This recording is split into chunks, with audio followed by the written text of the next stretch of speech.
नमस्कार। आज बात करते हैं एक ऐसी प्राचीन कथा की जो प्रेम, श्राप और विश्वास की ताकत के बारे में है। ये कहानी है कामदा एकादशी की। जरा सोचिए, क्या ये मुमकिन है कि सिर्फ एक दिन का उपवास एक ऐसा भयानक श्राप मिटा दे जो किसी की पूरी जिंदगी तबाह कर सकता है? ये सवाल कहानी की जान है। चलिए इसी सवाल का जवाब ढूंढते हैं। तो सबसे पहले ये कामदा एकादशी है। क्या देखिए, मान्यताओं के हिसाब से ये चैत्र महीने के शुक्ल पक्ष का 11वां दिन होता है और इससे कोई मामूली दिन नहीं माना जाता। कहते हैं कि इसमें सारे पापों को खत्म करने और हर इच्छा को पूरा करने की शक्ति होती है। और यही शक्ति हमारी आज की कहानी का आधार है। तो चलिए अब कहानी के किरदारों से मिलते हैं। एक ऐसी दुनिया में चलते हैं जहाँ प्यार ही सब कुछ था। ये दुनिया थी ललित और ललिता की।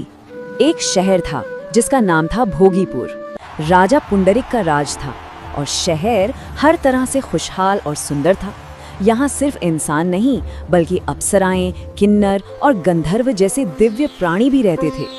और इसी खूबसूरत शहर में रहते थे एक गंधर्व पति पत्नी, ललित और ललिता। उन दोनों के बीच इतना गहरा प्यार था, मतलब एक पल के लिए भी अगर वो अलग हो जाएं तो बस बेचैन हो उठते थे। उनका प्यार ही उनकी दुनिया थी। पर जैसा कि अक्सर होता है, उनकी इस खूबसूरत दुनिया पर एक ऐसी नजर लगी, एक ऐसा मोड़ आया जिसने सब कुछ हमेशा के लिए बदल कर रख दिया। हुआ ये कि एक दिन राजा पुंडरीक की सभा लगी हुई थी और ललित अपनी मधुर आवाज में गा रहा था। सब उसकी आवाज में खोए हुए थे, लेकिन गाते गाते अचानक उसे अपनी पत्नी ललिता का ख्याल आ गया। बस एक पल के लिए उसका ध्यान भटका और उसकी लय बिगड़ गई। अब सभा में एक नाग भी था। उसने फौरन राजा से चुगली कर दी। ये सुनते ही राजा पुंडरीक का गुस्सा 7वें आसमान पर पहुंच गया। वो चिल्लाए, अरे मूर्ख, तू मेरे सामने बैठकर अपनी पत्नी के बारे में सोच रहा है? जा, मैं तुझे श्राप देता हूँ कि तू एक आदमखोर राक्षस बन जाएगा। और बस राजा के मुंह से निकले शब्द हकीकत बन गए। पलक झपकते ही वो खूबसूरत गंधर्व ललित एक भयानक विशाल राक्षस में बदल गया। उसका शरीर 8 योजन यानी करीब 100 किलोमीटर जितना विशाल हो गया। सोचिए, एक पल की गलती की कितनी भयानक सजा मिली। अब कहानी का पूरा दारोमदार ललिता पर आ जाता है। अपने पति को इस हाल में देखकर वो टूटी जरूर, पर उसने हिम्मत नहीं हारी और एक बहुत मुश्किल सफर पर निकल पड़ी। अपने पति को इस हालत में देखकर ललिता का दिल तो टूट गया था, लेकिन उसका प्यार और भी मजबूत हो गया।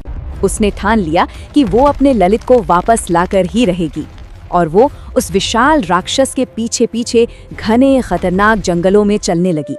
वो भटकती रही, दिन रात चलती रही और आखिरकार उसकी ये मुश्किल यात्रा उसे विंध्याचल पर्वत पर ऋषि श्रृंगी के आश्रम तक ले आई। ऋषि श्रृंगी ही अब उसकी आखिरी उम्मीद थे और यहीं उस आश्रम में ललिता को उम्मीद की पहली किरण मिली। ऋषि श्रृंगी ने उसे ललित के श्राप से मुक्ति का वो एक और सिर्फ एक ही रास्ता बताया।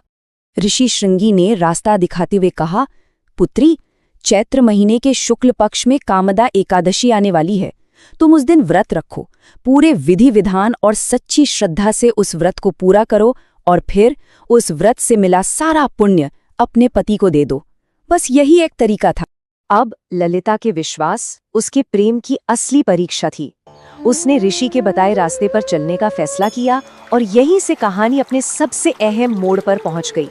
जब कामदा एकादशी का दिन आया तो ललिता ने पूरी श्रद्धा और भक्ति के साथ व्रत रखा। उसने एक एक नियम का ठीक वैसे ही पालन किया जैसा ऋषि ने बताया था। अगले दिन यानी द्वादशी को व्रत पूरा करने के बाद उसने भगवान विष्णु के सामने हाथ जोड़कर प्रार्थना की, हे प्रभु, मैंने जो भी ये व्रत किया है इसका सारा फल मेरे पति को मिल जाए और वो इस भयानक राक्षस रूप से आजाद हो जाएं। और फिर एक चमत्कार हुआ। जैसे ही ललिता की प्रार्थना पूरी हुई और उसने अपने व्रत का पुण्य अपने पति को दिया, उसी पल वो श्राप टूट गया। वो भयानक राक्षस गायब हो गया और उसकी जगह पर वही खूबसूरत गंधर्व ललित खड़ा था, ठीक वैसा ही जैसा वो श्राप से पहले था। इस तरह ललिता के अटूट प्रेम और विश्वास ने नामुमकिन को मुमकिन कर दिखाया। दोनों फिर से एक हो गए और एक दिव्य विमान में बैठकर हमेशा के लिए स्वर्गलोक चले गए। आखिरकार उनके प्यार की जीत हुई। तो ये कहानी हमें एक बहुत गहरे सवाल के साथ छोड़ गई जाती है कि सच्ची श्रद्धा और भक्ति में आखिर कितनी ताकत हो सकती है। खैर, ये कहानी तो यही बताती है कि ये ताकत इतनी है कि ये बड़े से बड़े श्राप को भी तोड़ सकती है।